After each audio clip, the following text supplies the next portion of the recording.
Jada Pinkett Smith has a lot of red flags, and a lot of them has to do with her love life. Now, Jada recently opened up about her relationship with the late rapper Tupac Shakur. Now, the pair first met as classmates when they were both at the Baltimore School for the Arts back in the 1980s. In 1995, Tupac served 8 months in prison, but was released pending an appeal of his conviction. Now, Jada revealed that she visited the rapper while he was serving time on Rikers Island, and included moments from their visits in her memoir. Seeing him there, the condition that he was in, and having to leave him there, he was in bad shape, she told Barnes & Jackson, before revealing that Tupac proposed to her during one of her visits. So when he asked me to get married, I knew at the time that he needed somebody to do time with him, which I was going to do anyway. You ain't have to marry me to do time, I'm here, she said. Jada then added that she viewed the proposal as the rapper looking for a support system, and not because he loved her or wanted to get married. She noted that the marriage proposal wouldn't have amounted to anything at the end of the day. Because our friendship and because of everything we've been through together, he just wanted to feel that solidified foundation, you know? Because I promise you, he would have married and divorced me as soon as his blank left jail. Now, upon his release from prison, the pair met for lunch, where she wrote that they had an argument. His whole vibe has changed since his association with Shug, she says, and writes that after expressing her concern over his new Get Down, it kicked off a hailstorm of rage in which the rapper accused Jada of having gone Hollywood. Next thing I knew, he was done talking, and so was I, she said in the memoir. Now, despite the heated disagreement, Jada says she believed she would eventually patch things up, but it was up to Shakur to break the ice first. Now, a year went by in which they didn't speak, and before they could repair the rift, he had his life ended in Las Vegas. I never once saw myself on this planet without him here, somewhere on it, she writes. I felt a huge piece of love from me leave the world, a part of myself gone, and in its place was a rageful sadness. She then also revealed a lot of information about her and Will Smith. Now, after discovering that she was pregnant, Jada revealed that Will proposed by insisting they tie the knot, saying, "There was no way I was going to have a baby without him marrying me." She said that she was scared as hell, as she recounts going to Harry Winston in Beverly Hills the next day and buying herself a pear-shaped diamond, and explained why. "By buying my own ring, I took some measure of control and sent the message to myself. All right, get with the program," she writes. Now, in the days leading up to the wedding, she wrote that Will was hyper-focused on work and wasn't really paying attention to the wedding to be or not to be. Now, her mother was a different story, as Jada said she felt pressured to have a wedding, even though she preferred to exchange vows with Will in a small mountaintop ceremony. But leave it to Adrian to plead her case to Will, she writes in the book. After she cried her eyes out on the phone, Will took her side, assuring her we would indeed have a wedding after all. And in the end, the couple married in Baltimore on New Year's Eve in 1997. Jada then admitted on Red Table Talk that she had an entanglement with R&B singer August Alsina during her marriage to Will, although they were separated at the time. Now, the world was shocked when August spoke about his relationship he had with Jada during an interview in June 2020. He said, "I totally gave myself to that relationship for years of my life, and I truly and really deeply love and have a ton of love for her." Now, he went on to claim that Will knew about the relationship and gave August and Jada his blessing. Naturally, people were shocked, as the Smiths are one of the longest lasting and famous Hollywood couples in recent history. Now, first, the couple issued a quick statement denying their relationship, but Jada then announced on her Twitter that she was taking herself to the Red Table. In July 2020, the Smiths sat down at the Red Table and discussed their relationship. They spoke about a dark period in their marriage where they thought they were going to separate and never speak again. Now, that's when Jada and August began their relationship, or what she originally called an entanglement. Now, Will denied giving August permission, but did know that the two were seeing each other. However, their relationship came to an end once Jada and Will decided to try and work things out, which they did. Then there was the whole slap incident. You see, the 2022 Oscars were a night to remember for many reasons. But the main reason was, well, Will slapped Chris Rock on live television. The incident happened due to Chris being on stage presenting an award, and he made a joke about Jada and her hair, which Will did not like because Jada has been open about struggling with alopecia. Now, after the joke, Will got out of his seat and got on stage and slapped Chris. He then went back to his seat and continued to yell, "Keep my wife's name out your effing mouth. Viewers and audience members were confused as to whether this was a sketch or real, but as the night went on, it was clear that this was the real deal. Now, due to this, Will was banned from the Oscars for 10 years, and it was unclear if Will's projects would get released or if he would ever be cast again. Now, according to Jada, the holy slap, as she refers to the moment, was a result of decades of disrespect between Will and Chris that began long before either of them knew I existed. Though she doesn't explain the origin of their bad blood, she writes that it began in the 1980s with a big ol' misunderstanding that I don't have enough therapists or lawyers to begin to explain, and it kept festering. Despite the years-long tension in which she says she and Will were dragged across many stages by Chris's jokes, by the 2022 Oscars, she writes that she believed us to be cool. However, when Rock came out on stage, she recalls in the book that she immediately felt a train wreck coming and had the sense that Rock wasn't going to be able to help himself. Though she says she wasn't shocked by the subsequent blowback she received, she was surprised at the narrative that Will had slapped Chris over me as the adulterous wife who had now driven her husband to madness with the command of one look. The vitriol in the coming days did come faster and more furiously than I predicted, she writes. Blaming the woman is nothing new, and I was clear on that. But Jada says that she got to know another side of Chris Rock while the pair filmed and promoted their 2005 animated movie Madagascar together. I found him to be quirky, with an unexpected sweetness, and very intelligent, with a biting wit that's impressive if you're on the right side of it, she wrote about Chris. She then said she would later feel the burn of being on the wrong side when Rock targeted her during his 2016 Oscars monologue,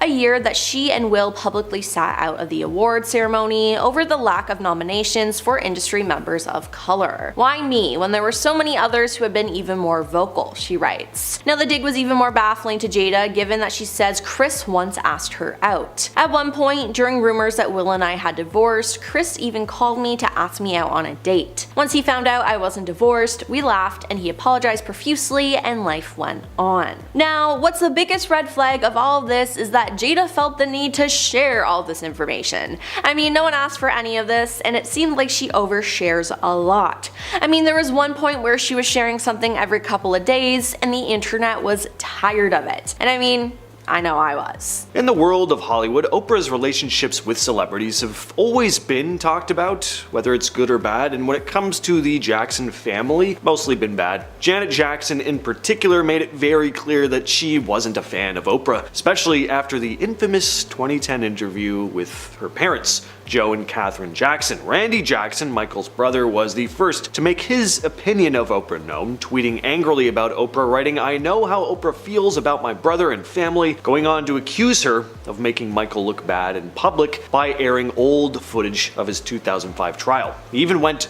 as far as claiming Oprah, quote, wanted to see Michael in jail. Janet Jackson also went after Oprah. When Oprah was granted access to Michael's former home to interview his kids, Janet wasn't happy. The Jackson family had long known that Michael didn't really trust Oprah, especially when it came to his family, so Michael had made it clear that he didn't want them exposed to the public eye. So you can imagine how the family felt when Oprah pushed ahead with filming an exclusive interview with his kids. Janet was reportedly furious about this, believing Oprah was using Michael's family for ratings, which, I mean, not much speculation there, that's clearly what's going on. A source close to the Jacksons told the National Enquirer that Janet called Oprah out during a heated phone call, at one point saying, quote, "Oprah, you make me sick." And yeah, can't really blame her there. Oprah had crossed a line. The Jacksons felt like they were being used as pawns in Oprah's media chess game, and it was clear that Janet in particular wasn't having any of it. She wasn't the only one upset though. Later, Michael's brother Jermaine took to Twitter criticizing Oprah for blindly supporting the Leaving Neverland documentary, which reignited old accusations against Michael. He tweeted, "So many in media, including Oprah, blindly taking Leaving Neverland at face value. We faced similar graphic claims, plus trial by media in 2005. Jury saw through it all. Trial by law proved Michael's innocence. long ago. Now, not too long ago, Ice Cube shared some personal grievances about being snubbed by two major TV outlets, Oprah Winfrey's show and The View. Now, during an appearance on Tucker Carlson, which oddly enough he was on there, Ice Cube shared his thoughts about his attempts to get on both programs, only to be turned down. According to Cube, his exclusion wasn't just about his work, but his political views. He said, "I tried to go on The View, they didn't have me on The View," adding that producers told him some of the hosts simply didn't like where he was coming from. He went on to say, "I've been on there before, it's just when I become an independent thinker, I don't follow their brand of politics, I guess." Cube also pointed the finger at Oprah, claiming she's had issues with him for years. "I've been excluded on Oprah," he went on to say, recalling how he was left out of promotional opportunities for his projects. One glaring example was the time he produced Barbershop, a movie he felt deserved a spot on Oprah's show, but he was left off the guest list. "I wasn't invited to participate with the cast," he said. And it wasn't just Barbershop. Cube also produced the show Black White, and Oprah interviewed the full cast, but again, minus Cube. He said, "She had the whole cast on, and I wasn't invited, so I don't know what that's really about." Ludacris didn't have a very good time on his Oprah appearance in the mid-2000s, describing it as uncomfortable. He didn't shy away from sharing the details either. He was on to promote the movie Crash, an Oscar-winning film centered around racial discrimination in America. While on the show with his co-stars, Oprah took the opportunity to address some issues that she had with his music, specifically the use of the N-word and derogatory language towards women. Now, according to Ludacris, Winfrey's questioning felt more like an interrogation than an interview. In a GQ interview after the show, he talked about how uncomfortable the entire experience left him, saying, quote, "She edited out a lot of my comments while keeping her own in. Now, of course, it's her show, but we were doing a show on racial discrimination, and she gave me a hard time as a rapper when I came on there as an actor." Things didn't really get any better either. Ludacris said Oprah then pulled him aside for a quick private chat, saying, "After the taping, she pulled me into a room and we had a 5-minute conversation. What I got was that by having rappers on her show, she feels like she's empowering them." The conversation left him feeling like an outsider though, especially because the vibe of the whole show had left him feeling so off. Ludacris went on to say that being on the show was like being at someone's house that doesn't really want you there. Oprah later defended herself and made it clear that she didn't have a problem with rap music as a whole, but that while she respected the freedom of artists to express themselves, she had concerns about content that could marginalize certain groups, particularly women, saying, "I don't want to be marginalized by music or any form of art. I'm a woman who has worked very hard for my status in the world, and as a human being, I feel rap is a form of expression, as is jazz. I'm not opposed to rap. I'm opposed to being marginalized as a woman." Ludacris and Oprah didn't have any kind of feud after this though. It was awkward, but that was really about it. For this next rapper though, not quite the case. 50 Cent did not hold back when talking about how he feels about Oprah Winfrey. In his book Hustle Harder, Hustle Smarter, he talked about how he initially wanted to appear on her show to impress his grandmother and prove his success, but Oprah publicly slammed his lyrics, calling them misogynist and accusing him of glorifying violence. He wrote, "She was completely against everything that was in my music, so she ain't never going to have me on that show. I'm never going to reach that platform," which is confirmation of being a huge success. This was a turning point for 50 Cent, leading him to jokingly say, "If we can't be friends, then at least let's be enemies." He even named his dog after Oprah apparently and poked fun at her fan base, saying that they were mainly just elderly white women. So yeah, there was some tension to say the least here, but 50 did say later he and Oprah became more cordial, but he still disagreed with her criticism, saying, "Are you going to tell a painter what to paint? I'm an artist. Why am I limited to what you feel should be said?" Then in 2019, 50 took to Instagram to talk about Oprah again, talking about how she, quote, "goes after black men," referring to her involvement in the essay allegations against Michael Jackson and Russell Simmons, while being totally silent about men like Epstein or that major film producer with the initials HW who basically kicked off the Me Too movement. I wonder why that is. Oh.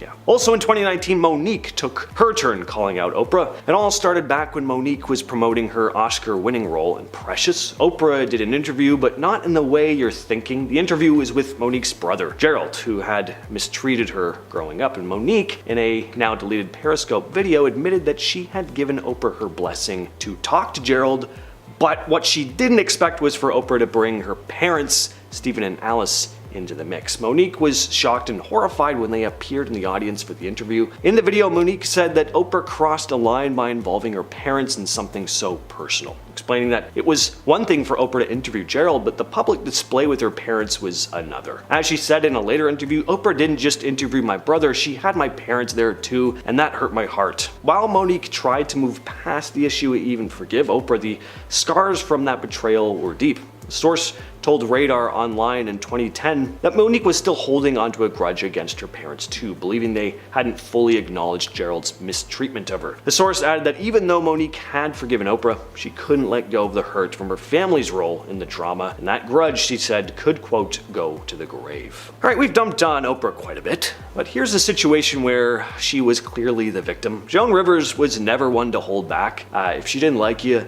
you'd know it. Her beef with Oprah was no exception, and it really didn't take long for this little feud to become a thing. Rivers actually started it on Oprah's first ever national TV appearance on The Tonight Show in 1985. Oprah, in her book Food, Health, and Happiness, talked about the moment, writing, "It was all going smoothly, I was starting to settle in, and then it happened. Joan interrupted with perhaps the only question I hadn't prepared for, so how'd you gain the weight?" Oprah was understandably taken aback, continuing, "Wait a minute, did she just use my national television debut to ask me why I was so fat?" She added that Joan wagged her finger and told Oprah, "I don't want to hear your excuses. You shouldn't have let this happen. You're still a single girl." Yikes. And things didn't even end there. Joan took it up a notch, challenging Oprah to come back 15 pounds lighter next time. Jeez, yeah.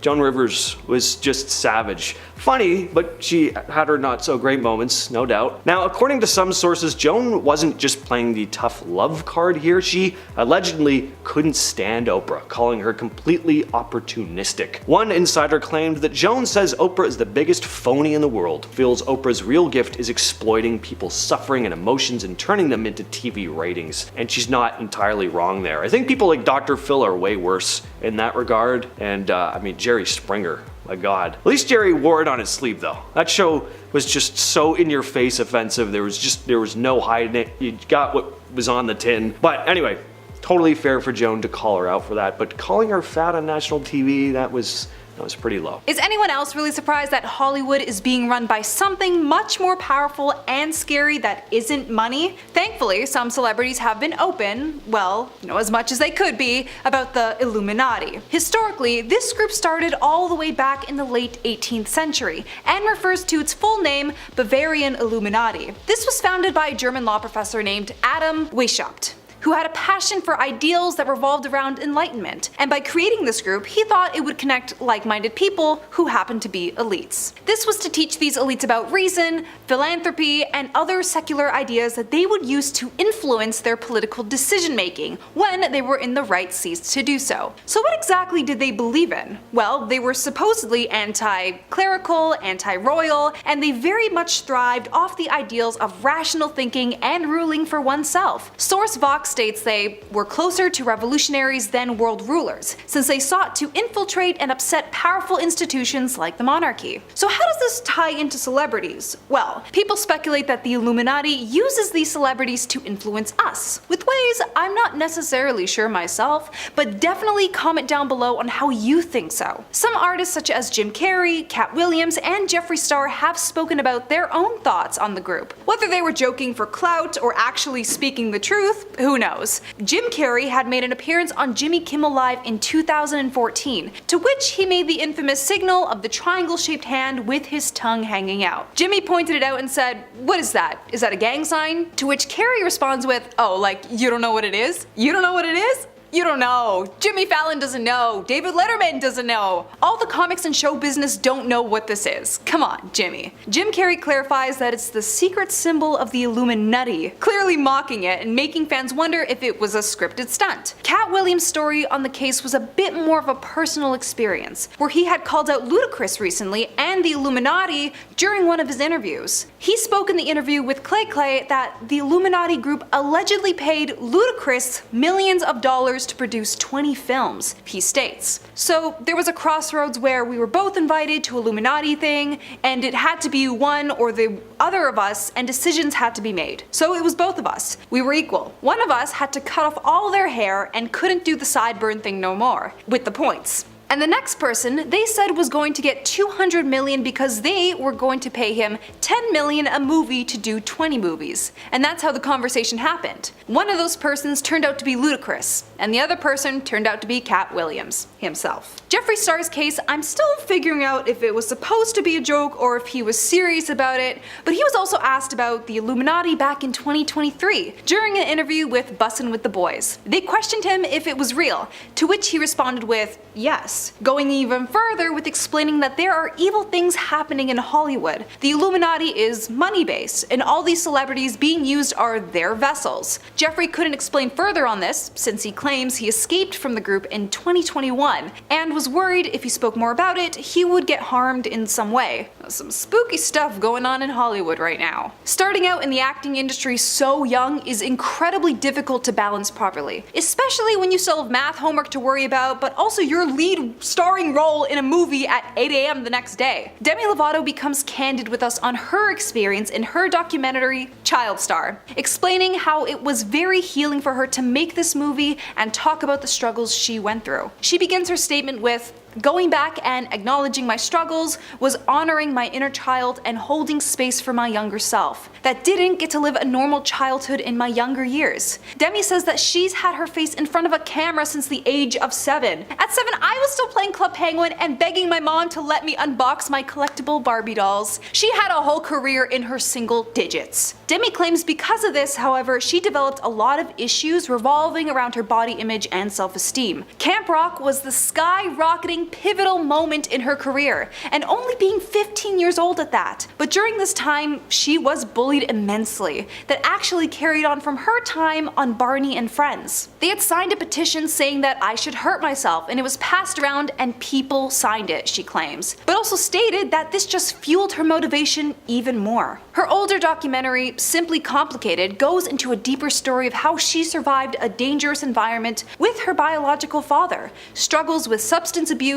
and issues when it came to food. She claims she's exposed everything about her life on it and didn't take out anything because it was too personal. Today though, she's become much better with substance use, although is very open that body image issues are still lurking around in her mind. I really only know about Mel Gibson through South Park, when they're making fun of him for being mentally unstable, the movies he's produced, and overall being a supposed weird guy. However, in 2023, an interview for Hollywood Conversations resurfaced about Gibson when he was being asked about the upcoming movie Sound of Freedom, which he wasn't necessarily a part of, but a lot of users claim that he used this interview to speak about the supposed evils going on in Hollywood. He referred to this area that this was all happening in as the town, to which why people are making connections to Hollywood, since many people used to use this word Tinseltown when describing it, alluding to its glittery and magical appeal of movie magic. In the full 1998 interview with Mike Figgis, the specific context we're talking about here is how disposable actors are, being big stars for one moment and then absolutely nobody the next. Figgis brings up the topic of a social contract that supposedly goes on in Hollywood, to which Gibson explains, the social contract, you can't get mad.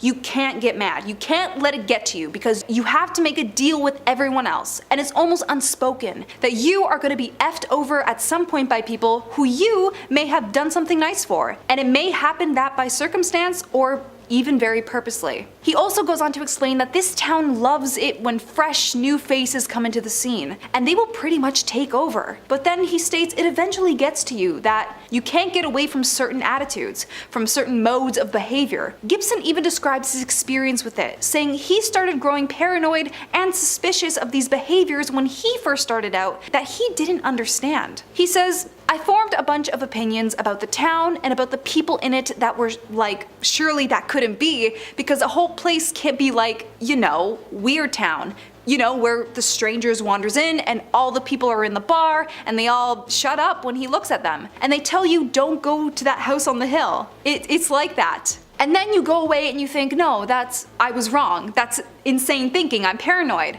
I imagine that stuff. That couldn't be the reason for why so-and-so was acting like that, could it? And then you find out later on the track that you were exactly on track with a lot of this stuff. Of course, due to a lot of legal reasons, he can't explain further about this, much like Jeffree Star's case, because who knows who's watching these interviews and who's literally there on the set monitoring everything you say. The acting industry has gotten better for the most part when it came to body inclusivity, but when it comes to the early 2000s and squirming its way through the mid-2010s, it wasn't the best place to be when everything revolved around how thin or muscular you looked. Jennifer Lawrence has been one of these celebrities who was quite vocal about the issue, especially when it came for women. She says, "I think we've gotten so used to being underweight that when you are at a normal weight, it's like, oh my god, she's curvy," which is crazy. My own views were skewed that for the longest time I thought Harper from Wizards of Waverly Place was overweight. Looking back on her clips now, she's literally at the perfect weight. Jennifer talked about the issue she was put under when it came to her roles, especially Hunger Games, where she was asked about how much weight she was going to lose for the role. She was firm in her responses by saying, "I'm never going to starve myself for a part. I don't want little girls to be like, oh, I want to look like Katniss, so I'm gonna skip dinner. I was trying to get my body to look fit and strong, not thin and underfed."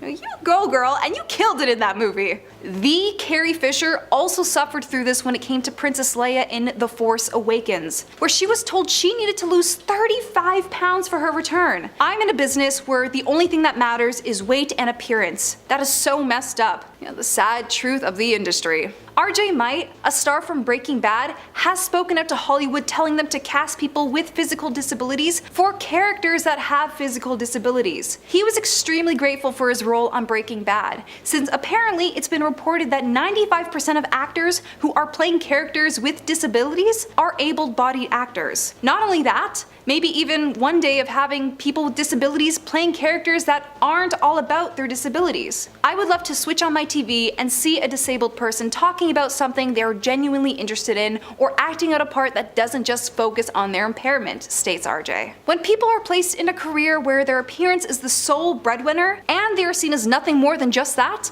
a lot of things will go down when it comes to sexism issues on set, especially when we're revisiting the whole Hollywood is terrified of women growing old issue. Actress Michelle Yeoh even called them out with her Oscar award for Best Actress speech. "Ladies, don't let anybody tell you you are ever past your prime. Never give up." Look at Meryl Streep, for example. She's absolutely rocking the waters with her roles as an older woman, and she is one of my biggest inspirations. It's not turquoise, it's not lapis, it's actually cerulean. Was anyone else a fan of Charlie's Angels? I personally loved it, with the image of insanely beautiful women kicking absolute butt on screen. Some people, however, do not feel the same way, and have good points as to why they don't. Actress Thandie Newton was originally supposed to star in the 2000 version of Angels, but dropped it because she felt objectified on set. She claims she was asked to play a racial stereotype on top of the objectification, where the co-chairman of the movie, Amy Pascal, who produced for Sony Pictures, told her to make her character more believable by getting up onto a table and start shaking her booty. Pascal denies this, however, not having any recollection of the event. The director himself, Joseph Nicole, or McG for short, explained to her the opening shot in a rather distasteful way. I can't wait for this. The first shot is going to be, you're going to think it's like yellow lines down a road,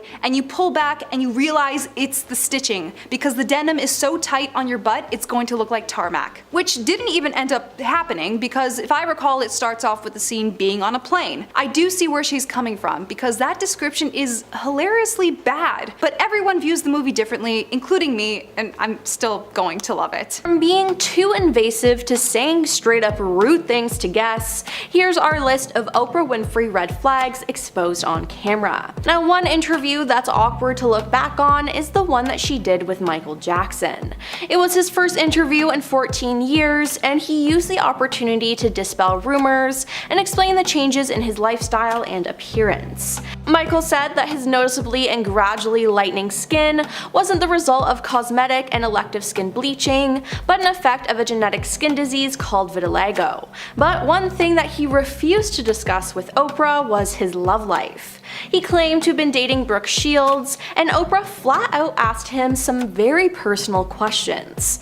"I'm a gentleman, that's something that's private," he said. "You can call me old-fashioned if you want, but to me that's very personal." Oprah then sensationalized a legal proceeding that Michael was going through, and his brother Randy Jackson came out and claimed that Oprah was airing episodes related to his brother's trial in 2005 to make him look bad in the public eye.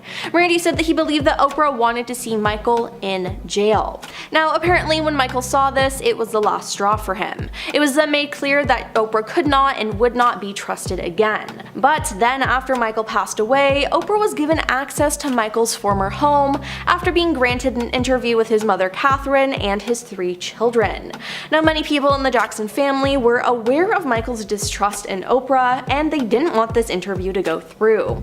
Now, they especially disapproved of Oprah being allowed to film inside his home and conduct his kids' first ever interview, as Michael didn't like his kids being in the public eye.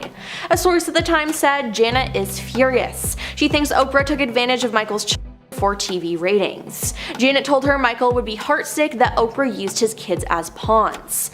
They also said the 2 women had a blistering blow-up during a telephone call on the day that the show was taped. When Oprah made it clear that she was going ahead with the interview, Janet screamed, "Oprah, you make me sick." Now, other family members of Michael have spoken out about their disdain for Oprah, but she didn't care. All she wanted was high ratings, which is honestly just gross. Then there was the interview with Elizabeth Taylor in February 1988. Now, back in the day, Elizabeth was a huge star, but at this point in her career, a lot of people were focused on her love life. Why? Well, it included 7 marriages to 6 different men at that point. And yes, she married, then divorced, then married and divorced the same man over again. Now, when Elizabeth was a guest on Oprah's show, she had one rule, that Oprah was not allowed to ask her about her love life at all. But Oprah decided to ignore this and asked Elizabeth about her relationships. Elizabeth hit back though, saying that it was none of your business, and gave Oprah a cold stare. Which, honestly, good for her. Now, this was then a turning point for the interview, as Elizabeth had no interest in it. According to Oprah, after that, her responses were short and tense, making for bad, boring, and hostile television. Now, at one point, Oprah tried to cut the tension by quipping, "You're so revealing, you just tell everything. I declare you've got to stop talking so much, Miss Taylor." Now, I can see what she was trying to do here to try to bring the mood up, but it didn't work and it made things worse. Now, this interview was just awkward. Oprah then explained that before the interview, the actor asked her to stay away from questions about her relationships, and Oprah said, "That's kind of hard to do when you're Elizabeth Taylor and you've been married 7 times. Now, Elizabeth called this the worst interview of my life, and she later apologized, citing hip and back pain as the reason for her mood. But hey, I don't blame her for acting that way. She said she didn't want to talk about it, and Oprah ignored that and disrespected her. I think Elizabeth could have been even ruder to her, and hey, maybe she deserved it. Then there's a time Oprah pretty much objectified a young Cindy Crawford. Cindy and elite model management founder John Casablancas were interviewed on Oprah's show in 1986. During the segment though, Oprah had the young model stand up so the audience could see her body, which honestly feels extremely weird. Now, reflecting on the encounter 37 years later on Apple TV's Plus The Supermodels, in the moment I didn't recognize it, and watching it back I was like, oh my gosh, that was so not okay, really, especially from Oprah. Then there was the time in 1996 when Robin Williams and Nathan Lane did a joint interview to promote The Birdcage. During the sit-down, Oprah brought up potential rumors about Nathan since he played an openly gay character in the film. Now, at the time, he wasn't ready to discuss publicly, so Robin quickly changed the subject by making a joke.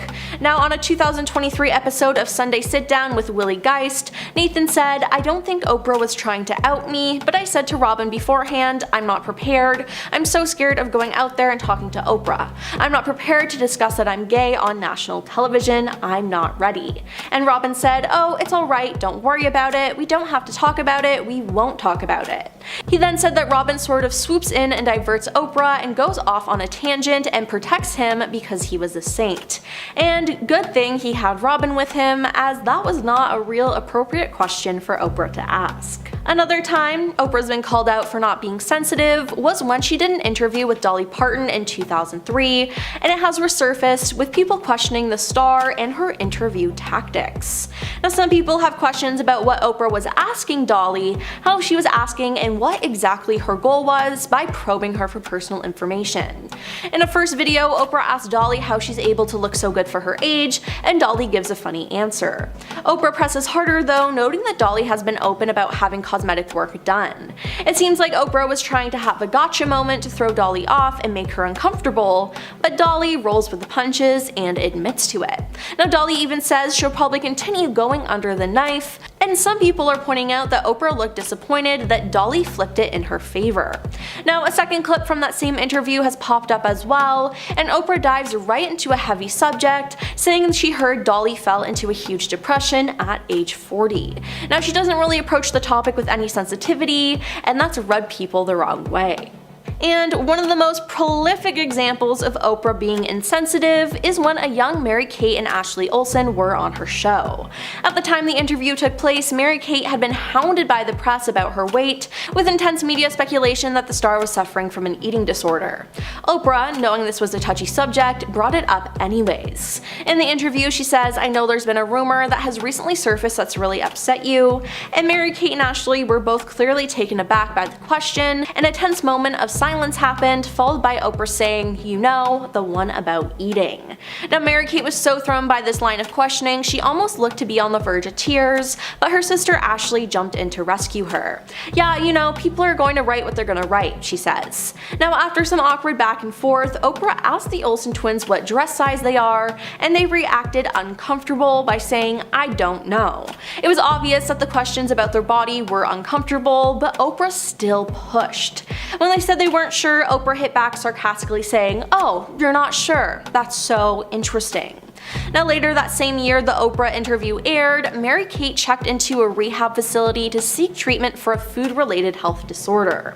Now, I'm sure her being asked those invasive questions didn't do any good when it came to her mental health. Now, Oprah should honestly be ashamed of how she treated those two girls. Number 10. Billboard Music Awards. At the Billboard Music Awards in May, Cara Delevingne stole the show and captured everyone's attention with her erratic behavior and apparent obsession with Megan Thee Stallion. Several of the model's antics ended up going viral following the show, including her peering around a corner and licking her lips while staring at Megan as she posed for the photographers, which I guess was Cara's idea of a joke. Cara could be seen repeatedly lurking around the rapper, ducking in and out of the shot while sticking her tongue out and shouting. The photos took Twitter by storm, with one user writing, "Your chances of being watched by Cara Delevingne are slim but never zero." Eventually, she ran onto the red carpet and grabbed the train of Megan's dress to give the photos some added movement. Some people believe that Megan looked irritated by it all. Not only that, but video footage from a party resurfaced online which showed Cara attempting to kiss Megan while they were on the dance floor, and Megan literally had to grab her shoulders and hold her back. If you're loving this video so far, please hit that like button, it would really help us out. Number 9. Licking Azalea Banks. Not too long ago, a video went viral of the model attempting to lick the rapper Azalea Banks while she was performing her hit track 212 at Leah McSweeney's Halloween party last year. The video was pretty telling because you could see that Azalea got to the end of her song, and Cara was literally on her knees in front of her with her tongue out, working her way up the rapper's legs until she was standing alongside the musician. Yes, she seemed like she was licking the entire length of her body, but it's only weird if Azalea says so, and the rapper apparently didn't seem to mind, and responded to the video on Twitter, saying that Cara is her girl through and through. Quote, "There were plenty of times I would just hide Cara in my apartment for days at a time to make sure she got some deep sleep and some actual food and wasn't just thrown out amongst the wolves like that." Well, it seems like the nature of their relationship is super ambiguous, but obviously there's a lot of love there. Number 8. Peg the Patriarchy. In 2021, Cara attended the Met Gala wearing a white bulletproof vest with the words "Peg the Patriarchy" on it. The look drew a lot of attention and praise, but only at first. Eventually, the vest drummed up a lot of controversy as Cara was accused of stealing the message from Luna Matata, a queer woman of color who trademarked the phrase in 2015. In an Instagram post, Luna wrote, "While I'm giddy that Peg the Patriarchy made it to the Met Gala, Cara Delevingne tried to pull it off as their own. No credit to me, the creator and the owner of the trademark." Ironically, Luna said that she trademarked the phrase because she was concerned that people like Cara would co-opt her movement, and that the supermodel would grossly misrepresent everything that the original term would stand for. floor. According to Luna, the movement is about subversion. It's not sexual and it's not about men, which is exactly how Cara described it to Keke Palmer when she was being interviewed. So when she posted the outfit on Instagram, her comment section filled up with people demanding that she credit the original designer, which she never ended up doing. Number 7, the Doja Cat photo. At the Billboard Music Awards, Cara Delevingne and Megan Thee Stallion were seated next to each other, and Doja Cat was seated in the front row in front of them. Several clips of the moment went viral on Twitter as fans pointed out that it looked like Megan and Doja were trying to have a conversation with one another, but Cara was constantly interrupting. The whole night was crazy. Whether she was literally on the floor trying to take photos of Doja or sticking her tongue out at Megan, her inappropriate antics eventually led people to accuse the model of fetishizing black women. You might think that's a bit of a reach, but Megan definitely seemed uncomfortable with that kind of attention on her, and even posted a photo to Instagram of her and Doja next to each other with Cara photoshopped out of the picture. It wasn't exactly subtle because everyone saw the original version of the photo, which shows that Cara was actually sitting between them at the time. Number 6, Amber Heard affair. The 2022 defamation trial between Johnny Depp and Amber Heard was really quite explosive, and it exposed a number of shocking revelations about both parties. But something that really caught everyone's attention was a leaked deposition that went viral online during the trial, which suggested that Cara was involved in a three-way affair between Amber and her billionaire ex-boyfriend Elon Musk. The video featured a key witness in Josh Drew, who was married to one of Amber's friends at the time, who said that to his knowledge, Amber Heard, Elon Musk, and Cara Delevingne spent the night together. The three of them reportedly hooked up at Johnny's downtown LA penthouse in late 2016 after somewhere around the time that he and Amber split up. But there was speculation, just like with James Franco, that Amber was seeing Cara and Elon while she was still with Johnny. In the end, the supermodel did not have to testify in the trial, but for a period of time it certainly seemed like she was going to get pulled into the legal battle. Number 5, Coachella. Beyoncé's culture-shaking performance at the 2018 Coachella Music Festival became so iconic that it was literally called Baychella. Like everyone else, Cara was a huge fan of the show and had nothing but good things to say. She wrote on Instagram, "I am speechless. That performance made me burst into tears and sent shivers down my spine." But her followers were not too happy with that and accused her of hypocrisy, because before the event, Cara was one of the loudest voices supporting the No-Chella movement, which was a boycott of the festival after the owner was caught making donations to anti-LGBTQ+ causes. As the backlash against her started escalating, she hit back at critics on Instagram saying, "I am allowed to shame that man and show my appreciation of an artist at the same time. I still refuse to go to a festival that is owned by someone who is anti-LGBTQ+ and pro-ban." But her followers certainly didn't see it that way, and a messy debate took place in her comment section. Number 4, the Jimmy Choo ad. In 2017, the Me Too movement was gaining some real momentum, largely due to Harvey Weinstein being exposed as a serial predator. Cara Delevingne was one of the women who came forward with her own disturbing allegations about him that same year, and revealed on Instagram that Harvey had convinced her to follow him to his hotel room and tried to kiss her before she managed to escape. But even though Cara was brave enough to speak up against sexual harassment, it somehow backfired on her when she decided to star in an ad for Jimmy Choo called Shimmer in the Dark. The short film shows her walking around New York City at night, drawing attention from several men on the street, who then start catcalling her and complimenting her. But the attention that she gets is framed as a good thing, and that's what really seemed to anger people, as they pointed to the hypocrisy of it all. Even though most of the backlash was directed at Cara, Jimmy Choo eventually decided to pull the ad as it was deemed too controversial. Number 3, stealing shirt designs. In 2015, the owner of Other Wild design studio, Rachel Burks, started selling feminist t-shirts with the slogan that was created in the 70s. She was doing it ethically and as a collaboration with the original designer. The t-shirts said, "The future is female," and they were an instant hit. But when Cara got her hands on them and posted the shirts on Instagram, they really blew up because of her huge following. The British model saw a pretty good business opportunity and announced that she was going to be making and selling her own version of the shirt and giving some of the proceeds to charity. But fans were quick to point out that she hadn't designed this shirt, and therefore it wasn't right to just sell it without crediting the original makers. And once Other Wild design studio caught on, they accused Cara of stealing the idea from a small business. They argued about who had the right to print the slogan, but because Cara was on the receiving end of most of the backlash, she eventually caved and agreed to link the company's website in her posts about the t-shirt. Number 2, Julia Fox comments. During an episode of their Forbidden Fruits podcast last year, Julia Fox and her co-host Nikki Takesh recounted a bizarre story of Cara being inappropriate towards Azealia Banks. The story goes that the two of them were at a party where the rapper was performing, and when they noticed something weird, Nikki said, "We look to the side of the stage and we see this person trying to keep pushing pushing past security, and we realized it was Cara Delevingne. Julia then said that they realized very quickly that Cara was wasted, and that after several attempts, she finally made her way up on stage while Azalea was performing and even stole the mic from her. Julia said that Cara's behavior was thirsty, and she could tell by Azalea's face that she was over it and just wanted to have her moment. It was a funny story that lines up very well with the video of Cara trying to lick Azalea's leg on stage, but it's probably just the way they partied together considering that the two of them are close friends. And coming in at number 1, the awkward interview. In the middle of a promotional tour for her film Paper Towns, Cara appeared on Good Day Sacramento, and it was a complete disaster from start to finish. First of all, the anchors called her Carla instead of Cara, then they asked her whether or not she had read the book on which the film is based, and why she didn't seem more excited to be on the show despite making millions from the movie. In all fairness, Cara really didn't seem too enthusiastic when it came to promoting the film, and she eventually refused to respond to their questions. She really wasn't giving them anything to work with at all, except for quite a bad attitude. But it didn't really help that one of the anchors straight up told her, "We'll let you take a little nap and maybe get a Red Bull," essentially kicking her off the program. Although there is still a debate to this day about what made the interview so uncomfortable to watch, it is certainly one for the books. Number 10, sharing the stage.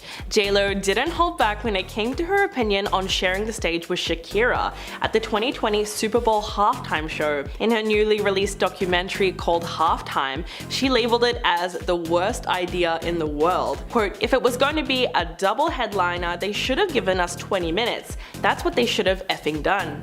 Basically, it turns out that Jennifer was frustrated with the NFL for booking 2 headliners and making them share the same amount of time that any solo performer would receive, as opposed to doubling it and giving the women extra time to shine. As a result, fans slammed the artist for coming off as entitled. While it's true that they only gave the performers 6 minutes each, the action-packed show garnered immense praise from fans across the globe, with many fans commending the women for showcasing their Latin heritage so brilliantly. What J-Lo was really mad about though is that previous solo headliners like Beyonce and The Weeknd received 14 minutes to perform, but judging by her complaints, it's clear that she feels offended that they asked her to share the stage at all. Number 9, cheating allegations. Jennifer Lopez and Ben Affleck have had an on-again, off-again romance that has been going on since the 2000s, with fans even nicknaming the couple Benifer. I mean, these two just got married this year, after they first got engaged nearly 2 decades ago, but the timeline of their relationship is a huge red flag, and included alleged cheating. So in July of 2002, Lopez filed for divorce from her second husband, Chris Judd, citing irreconcilable differences. But this news broke just months after Lopez had wrapped the movie Glee alongside her then boyfriend Ben. Even though she vehemently denied cheating rumors, Ben took out an ad in The Hollywood Reporter gushing about Lopez before her divorce wasn't yet finalized. In fact, even Chris Judd's father, Larry, spoke out against the couple and accused J-Lo of being unfaithful to his son. He insinuated that the affair started during the filming of Glee. Quote, "I thought Mr. Affleck would honor a married woman and not just go right into the trailer," and added that she'd be happier if she'd just tell the truth and no one in her little circle is going to say one negative thing to her. But we'll never really know the truth of what happened. Number 8, music theft. The star has been accused of stealing and borrowing background tracks and vocals from other artists for years. One of the stars who accused her of doing this was Usher in 2005. He claimed that she stole a song that he cast aside while recording his hugely successful album called Confessions. Usher claimed that J-Lo's single Get Right is actually a re-recorded version of Ride, a song that he co-wrote the year before, which was only available online. He said, quote, "I hate it, but I'd better get some of the publishing rights or else. I didn't put it on my album because I couldn't get it right, but I didn't expect J-Lo to just take it." And apart from being accused of stealing the same sample song that Mariah Carey used for Loverboy, J-Lo was also given songs that were initially intended for Ashanti, which is why a lot of people claim what happened between the two artists was straight up music theft. In September of 2001, Lopez released I'm Real from her second studio album, J-Lo, that she worked on with Irv Gotti, but the song was already recorded and mixed with Ashanti's vocals, which is why you can still hear her background vocals in Lopez's version. Number 7, makeup artist feud. Scott Barnes, who worked for J-Lo for the past 20 years, has had to deal with so much of the star's crazy hot and cold behavior. In the mid-2000s, the star essentially banished her longtime makeup artist, Scott Barnes, after rumors surfaced that someone had leaked info to the press about her and Mark Anthony's secret marriage ceremony. ceremony. Speaking on the Jeff Probst show in 2012, when asked about how J-Lo treated him, he said, quote, "It was like I had the plague." But interestingly enough, eventually she ended up giving Barnes his old job back again after learning the truth, but apparently failed to apologize for being so cold and ruthless towards him. I mean, she literally cut him off without a word and blamed him for the leak without even confronting him. Barnes went on to say, quote, "I went right back to work with her and we just never spoke about it again," which is even weirder. The funny thing is, her celebrity makeup artist would go on to work with her for another 6 years and insisted that they remain on good terms despite the fact that she ghosted him and didn't even apologize for it. Number 6, the Mark Anthony romance. Celebrity gossip magazines could not get enough of the power couple in the early 2000s. They were absolutely everywhere and it seemed like fans loved the pairing. But their beginnings as a couple were super questionable to say the least. Anthony married former Miss Universe Dayanara Torres in 2000, while Lopez was dating Ben Affleck roughly around the same time. But the on-again, off-again couple picked their romance back up while Anthony was still married to Dayanara. So less than a week after Anthony's divorce was finalized, the couple surprised fans by getting married in a small, casual ceremony in her Beverly Hills home in early June. It really begs the question of whether or not J-Lo was some kind of homewrecker, because the timeline of the rekindled relationship seems really off. I mean, he actually broke Dayanara's heart, and she said, quote, "You go through hell. I cried until there were no tears left, until I was numb. I didn't want to eat, I didn't care to get dressed or take a shower, I just wanted to lie there." Anthony's feelings for Jennifer might have been there all along because the two had history, but he should have put way more thought into who he chose to marry in the first place. So in a way, they're both at fault here. Number 5, insensitive comments. To give you some background on why everyone felt that J-Lo was trashing belly dancing. So a part of the 2020 Super Bowl performance featured young dancers sitting in glowing cages, which many people assume represented the immigrant children in cages at the US border. But she apparently had a hard time convincing the NFL to do this, and said, quote, "I'm trying to give you something with substance, not just us out there shaking out effing asses and effing belly dancing." She went on to say that she wants something real, something that's gonna make a statement, something that's gonna say we belong here and we have something to offer. Now, if you're confused about why that was so controversial, essentially she compared the art of belly dancing to just shaking your butt for the hell of it. In fact, that particular line was shared across Twitter and people were big mad. It was just a little culturally insensitive to say, considering the fact that the dance has long been associated with Middle Eastern cultures, and it's something that Shakira has become known for, using it to channel her father's Lebanese Syrian Arab roots. Number 4, avoiding the Bronx. This one, train wreck of an ad campaign, led people to openly mock both Chrysler and Jennifer Lopez. The central premise of the ad was that sometimes J-Lo will drive through her old hood in the South Bronx in a Fiat 500 just to stay inspired. Although it sounds ridiculous, the marketing campaign obviously tried to draw on the singer's famous Jenny from the Block era. Most people recognize the song in which she pays tribute to growing up in the Bronx, which had been a solid part of her image since the 90s.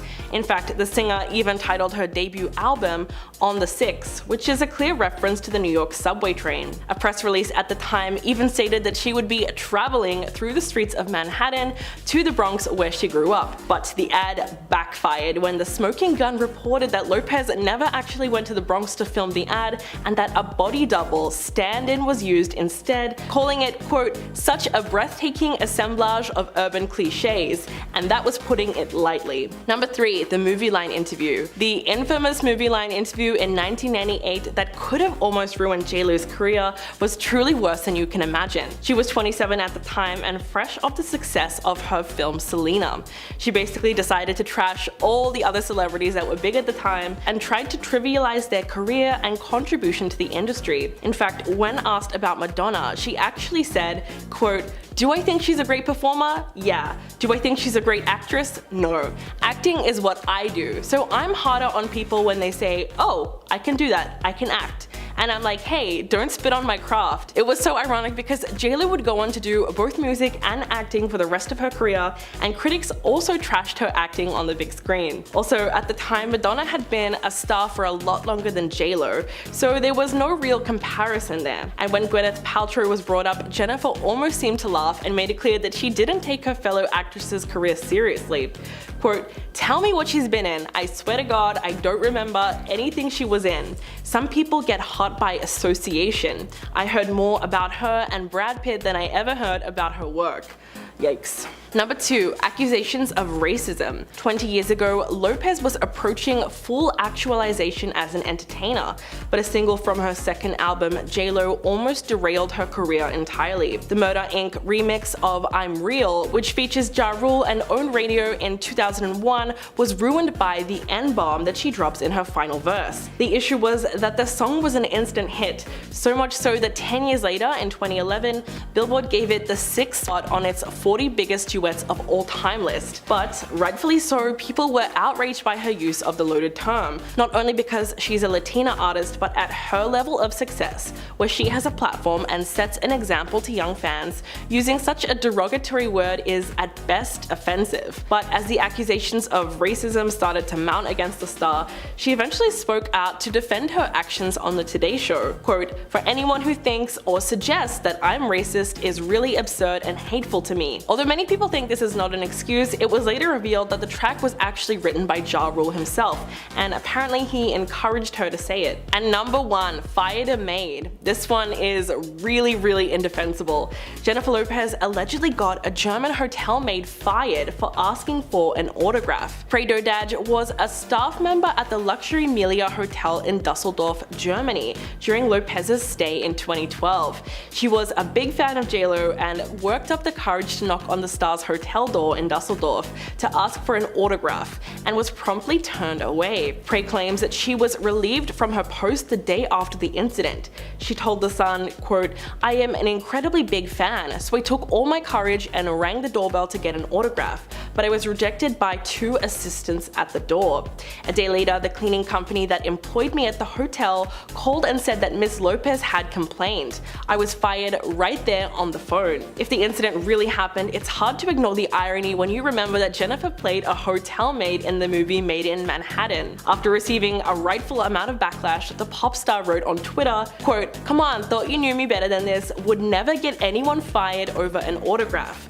First I heard of this was on Twitter, #hurtful. Number 10, birthday photos. The Euphoria actress recently received a wild amount of backlash from posting photos and videos of her and her family shared at a hoedown themed party for her mom's 60th birthday. But fans were quick to point out a photo of an unidentified guest wearing a Blue Lives Matter shirt and a photo that Sydney's brother posted where he was posing with 2 guests that were both wearing MAGA themed hats, with the tagline reading, "Make 60 great again." So yes, it was pretty bad. Internet backlash swiftly followed and left fans to question the actress and her family's political leanings. But many thought it was strange considering that Sydney was acting a little naive about the photos and seemed to be unsure why they caused so much controversy in the first place. If you zoom into the problematic shirt, you can see the symbol of a thin blue line running through an American flag, which clearly invites the viewer to make very specific assumptions about the person wearing it. The man in the photo has not been identified by Sydney or reporters, but it's reasonable to assume it's a friend or family member of her mother, and although it's clear that the image is not meant to be a declaration of Sydney's politics, everyone knows what kind of reaction that post might elicit on social media. Number 9, the response. When the outrage against her grew, the 24-year-old actress took to Twitter to defend herself and her family from the allegations. She wrote, "You guys, this is wild. An innocent celebration for my mom's milestone 60th birthday has turned into an absurd political statement, which was not the intention. Please stop making assumptions. Much love to everyone and happy birthday, mom." But fans decided that the response was not nearly enough. In fact, it was a way to avoid talking about the issue and shift the blame onto the fans who naturally had a strong reaction to seeing symbols of hate. The thing is that if Sydney doesn't support these views and did in fact post the photo carelessly without thinking too much of it, she should have also tried to distance herself from them, whether through her statements or by taking down the image altogether. But obviously she chose not to do that and instead decided to frame it as harmless birthday fun and something that had nothing to do with politics. But Sydney should really understand that Twitter doesn't care about things like nuance or context, so it was almost like she was using her huge platform as a popular actress to normalize what has been considered a dangerous political movement. Number 8, claiming to be broke. At 24 years old, the Euphoria actress scored her first 2 Emmy nominations for roles in not 1 but 2 acclaimed HBO series. She also started her own production company, 50/50 Films, and in the past year worked as an ambassador for many high fashion brands. But Sydney recently recently revealed in a Hollywood Reporter interview that she still feels the financial pressure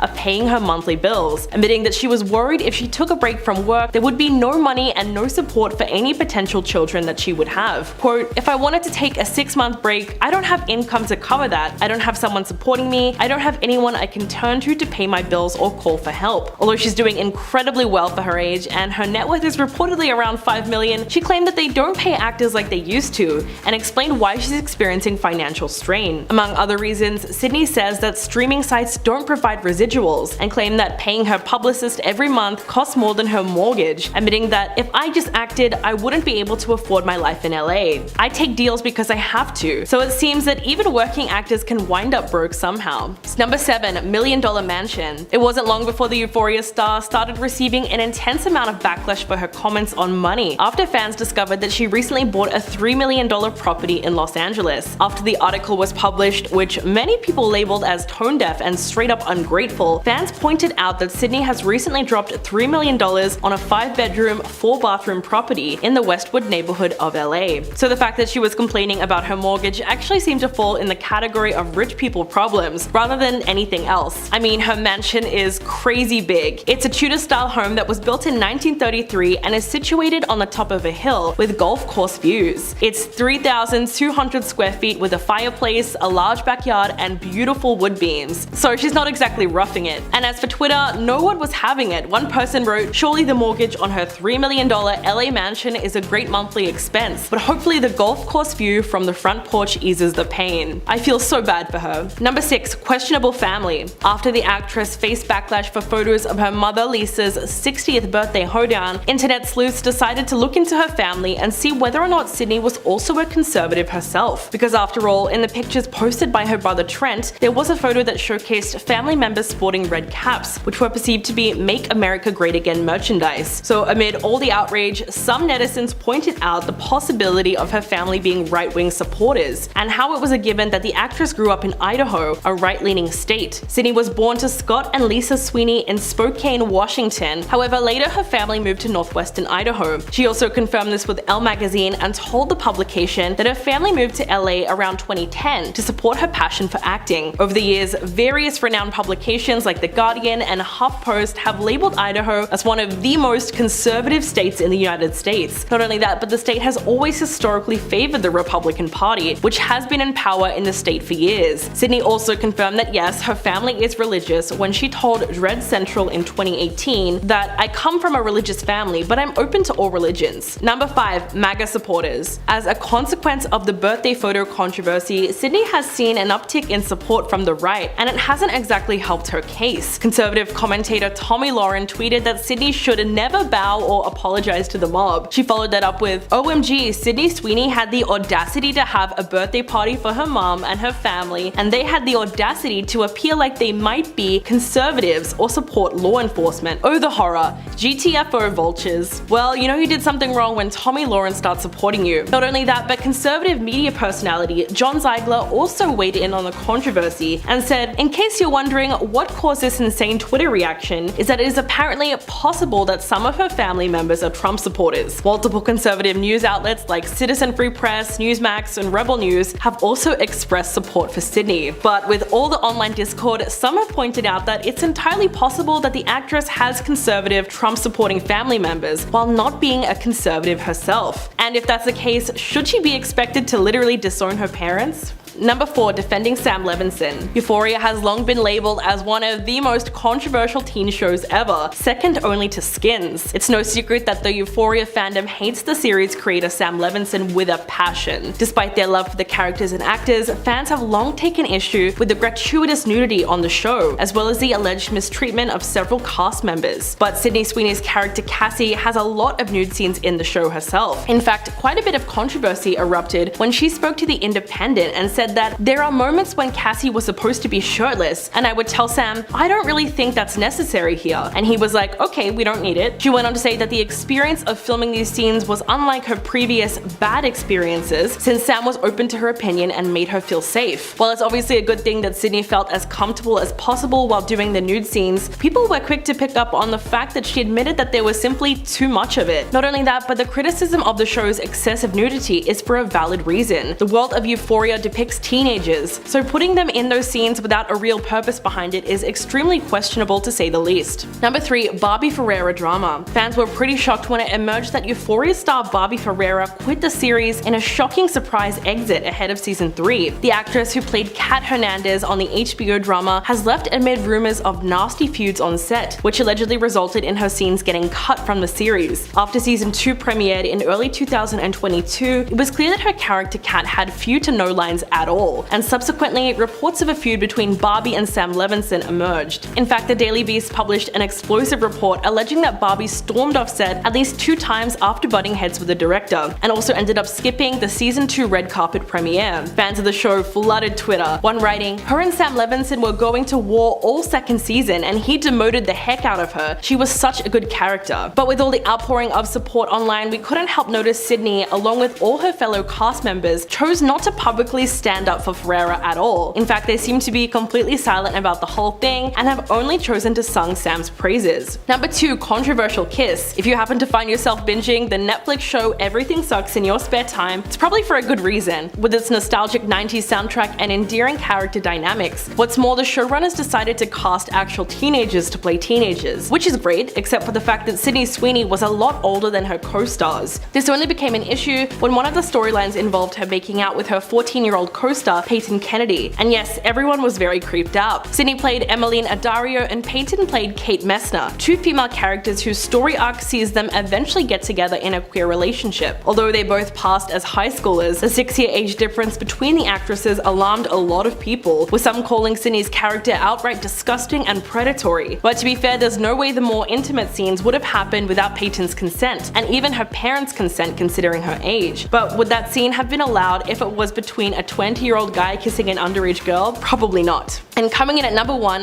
DJ Bella Ferrata. While the backlash against Sydney's party photos intensified, LA-based DJ and influencer Bella Ferrata came through with her own separate allegations against the actress. In the comment section of Sydney's Instagram post, where she was trying to defend herself, DJ Ferrata wrote, "Girl, bye. This explains why you got so scared when my Mexican boyfriend was trying to fix lighting by you at the HCA Awards and you freaked out and had your boyfriend come and shoo him away while he was just doing his job and had no idea who you even are. Why were you so scared? It's giving Karen." So she was basically insinuating that Sydney exhibited racist behavior by appearing to be afraid of her boyfriend. She went on to diss the birthday party photos and wrote, "All I see are red hats and red flags," and claimed that she got blocked by Sydney's brother Trent Sweeney due to her comments. Ferrata ended the post with a final comment, quote, "May I just say one more thing and then I'm done with the subject. If you got Tommy Lauren's racist ass backing you, that is a huge red flag and you should be very embarrassed." While it's possible that there's another side to the story, it doesn't reflect very well on Sydney at all.